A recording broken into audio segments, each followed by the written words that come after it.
ગાંધીનગર જિલ્લાની ચિલોડા પોલીસે ચંદ્રાલા નાકા પોઈન્ટ પરથી 2.37 કરોડની કિંમતનો 7.910 કિલોગ્રામ મેક્સિકન ગાંજો જપ્ત કર્યો છે. પોલીસે મુંબઈના દંપતી રાશિદ મોહમ્મદ શેખ અને શુભા રાશિદ શેખની ધરપકડ કરી છે. આ દંપતી મુંબઈના શિફા પેલેસમાં રહે છે. તેઓ બીઆર ટ્રાવેલ્સની લક્ઝરી બસમાં સીટ નંબર 2728 પર બેઠા હતા. ગાંધીનગર રેન્જ આઈજી વિરેન્દ્રસિંહ યાદવ અને જિલ્લા પોલીસ વડા રવિ તેજા વાસમ શેટ્ટીના માર્ગદર્શન હેઠળ વાહન ચેકિંગ ચાલી રહ્યું હતું. ત્યારે દહેગામ ડિવિઝનના એસીપી આયુષ જૈન અને ચિલોડા પોલીસ મથકના પીઆઈ આર પરમારની ટીમે રાત્રે 11:30 વાગ્યે આ કાર્યવાહી કરી હતી. તપાસમાં જાણવા મળ્યું કે દંપતી મુંબઈથી ફ્લાઇટમાં દિલ્હી ગયું હતું. ત્યાંથી ગાંજો લઈને બેંગ્લોર ડિલિવરી આપવા જઈ રહ્યા હતા. પોલીસને તેમની પાસેથી 2 ફ્લાઇટની ટિકિટો પણ મળી છે. આ મામલે સ્પેશિયલ ઓપરેશન ગ્રુપ વધુ તપાસ કરી રહ્યું છે. પોલીસ દંપતીની ઊંડાણપૂર્વક પૂછપરછ કરી રહી છે.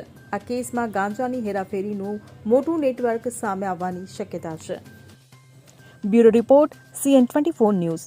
હવે જુઓ દેશ દુનિયાની તમામ ખબરો તમારી આંગળીના ટેરવે.